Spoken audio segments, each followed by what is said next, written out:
यदा यदा हि धर्मस्य ग्लानिर्भवति भारत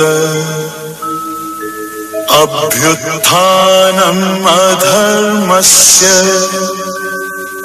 तदात्मानं सृजाम्यहम् परित्राणाय साधूनां विनाशाय च दुष्कृतां धर्म संस्थापनार्थाय संभवामि युगे युगे।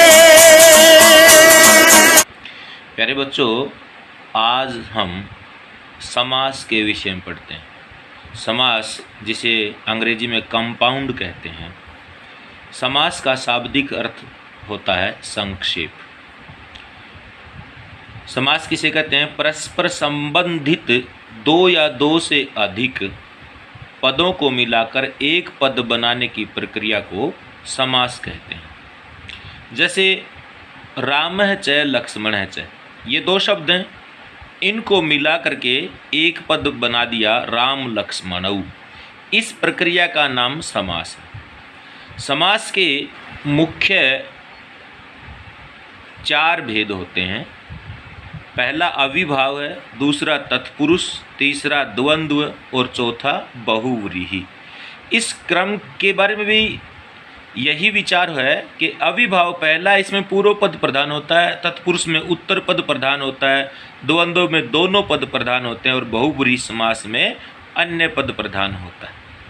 तो यहाँ पर सबसे पहला समास आता है अविभाव। तो उस अविभाव समास के ऊपर हम विचार करते हैं। अविभाव का लक्षण या परिभाषा क्या है प्यारे बच्चों? अविभाव समास में पूर्व पद का अर्थ प्रधान होता है।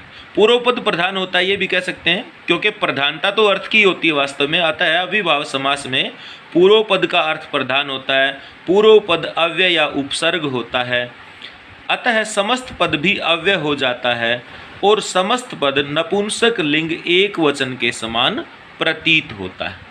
इसको हम यूं भी कह सकते हैं, अगर आप परिभाषा के रूप में लिखो, वह समास जिसमें पूर्व पद का अर्थ प्रधान हो, पूर्व पद अव्यय या उपसर्ग हो, समस्त पद भी अव्यय हो जाए और समस्त पद नपुंसक लिंग एक वचन के समान प्रतीत होता है, वह अविभाव समास कहलाता है।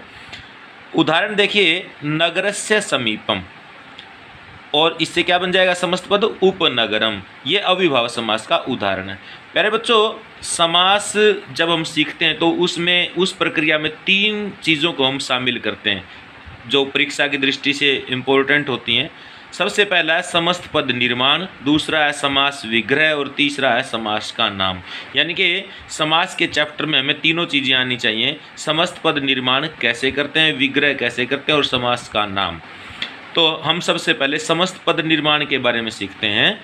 समस्त पद निर्माण, इसमें प्यारे बच्चों 5 नियम आते हैं। 3 नियम तो निश्चित रूप से हैं और 2 नियम वैकल्पिक रूप से होते हैं। तो पहला नियम है इसका, दीर्घांत को ह्रस्वांत हो जाता है।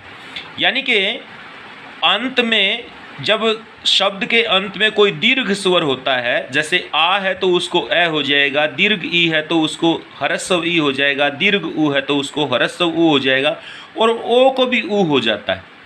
जैसे देखिए, मैं आपको उदाहरण बताता हूँ। यमुनाया समीपम, ये एक विग्रह है, इसका हमने समस्त पद बनाना है प्यारे बच्चों।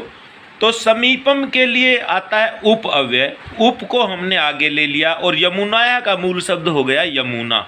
यमुना के अंत में आ दीर्घ स्वर है, तो हम उसको दीर्घ को आ को क्या कर देंगे? ए कर देंगे। तो क्या बन जाएगा? उप यमुन बन जाएगा। क्या बन जाएगा? उप यमुन बन जाएगा। अब क्योंकि मैंने बताया था आपको अविभाव समास जो है वो नपुंसक लिंग एक वचन के समान प्रतीत होता है, यानी कि उसमें रहता है, तो इसका समस्त पद बन जाएगा उप यमुनम। जैसे फल का प्रथमा विभक्ति एक वचन में फलम बनता है, उप यमुन का क्या बन जाएगा? उप यमुनम। दूसरा देखिए, जैसे है नद्या समीपम। समीपम के लिए जैसे मैंने बताया क्या आता है? उप अव्यय आता है। और नद्या का मूल शब्द क्या होता है? नदी होता है। नदी में कौन सी ई होती है? दीर्घ ई होती है। अब दीर्घ ई को आप किस में करेंगे? जब समस्त पद बनाएंगे तो दीर्घ को ह्रस्व बन जाता है, यानी कि समीपम के लिए उप आ गया, और नद्या का मूल शब्द नदी होता है, दीर्घ ई को हम ह्रस्व कर देंगे, क्या बन गया, उपनदी बन जाएगा। क्या बन जाएगा, उपनदी। इसके अंत में मैं नहीं लगेगा, क्यों नहीं लगेगा, क्योंकि ईकारांत नपुंसक लिंग होता है, वो प्रथमा विभक्ति एक वचन में ऐसे ही रहता है, जैसे वारी, वारिणी, वारिणी। तो वारी जो है वो यूं का यूं रहता है, उसमें विग्रह भी नहीं आते, मैं भी नहीं आता अंत में, इसलिए उपनदी यूं का यूं रह जाएगा। जैसे वध हुआ समीपम, समीपम के लिए उप आ गया प्यारे बच्चों, और वध हुआ में क्या शब्द, मूल शब्द क्या होता है, वधु। वधु में दीर्घ उ होता है, उसको क्या हो जाएगा, ह्रस्व उ हो जाएगा, तो ये क्या बन जाएगा, उपवधु।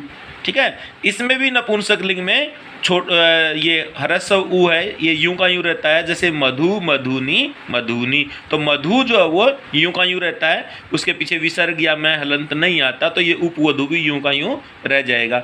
गोह समीपम, समीपम के लिए क्या आता है, उप आता है, और गोह का मूल शब्द क्या है, गु हो जाएगा, और ये क्या बन जाएगा, समस्त पद उपगु। ओ को भी, गो का मूल शब्द गो है, और इसको ओ को क्या हो जाएगा, ऊ हो जाएगा, तो ये समस्त पद बन गया उपगु।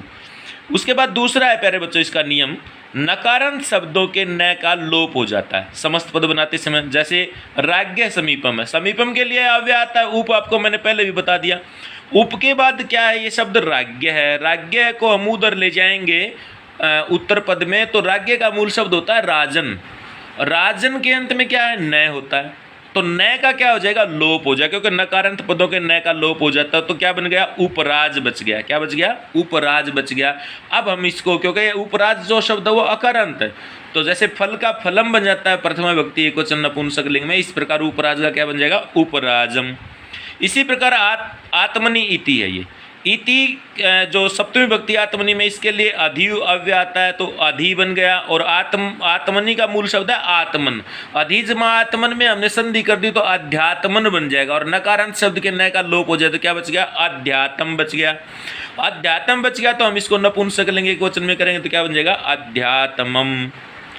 तो प्यारे बच्चों तीसरा नियम है, हलंत शब्दों के अंतिम व्यंजन में नित्य रूप से ए जोड़ दिया जाता है, यानी कि ए जोड़ देंगे। जैसे मान लीजिए शब्द विग्रह आ गया हमारे पास, शरद समीपम, समीपम का समीपम के लिए उप अव्यय आता है, शरद का मूल शब्द है शरत, तो क्या बन जाएगा, उपशरत बन गया।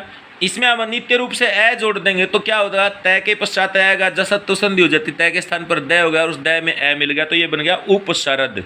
और फिर नपुंसक लिंग एकवचन में क्या आ जाएगा, मैं आ जाएगा, तो क्या बन जाएगा, उपशरदम।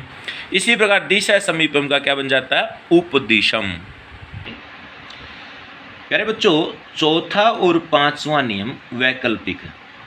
चौथा नियम क्या कहता है, नदी, पौर्णमासी, आग्रायणी तथा गिरी शब्दों के अंतिम स्वर को विकल्प से ए हो जाता है।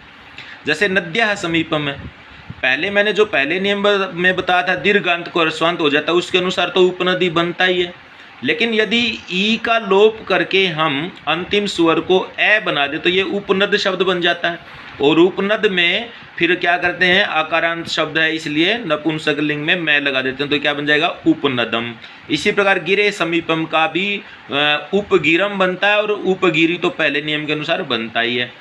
तो पांचवा नियम भी इसी प्रकार से है, क्योंकि जो मैंने तीसरा नियम बताया था उसके अनुसार तो ये जैसे समीध है समीपम, उप समीधम बनता है, नित्य रूप से ए जोड़ देंगे, तो विकल्प से अगर हम यानी कि नहीं जोड़ेंगे तो क्या है, समीपम के लिए उप आता है, और समीध है का मूल शब्द जो है समित, तो ये उप समित बन गया। इसी प्रकार सुहृदय समीपम का उप समीपम के लिए उप आ गया, और सुहृदय का मूल शब्द है सुहृत, तो ये उपसरित सुहृत बन जाएगा, उप सुहृत बन गया।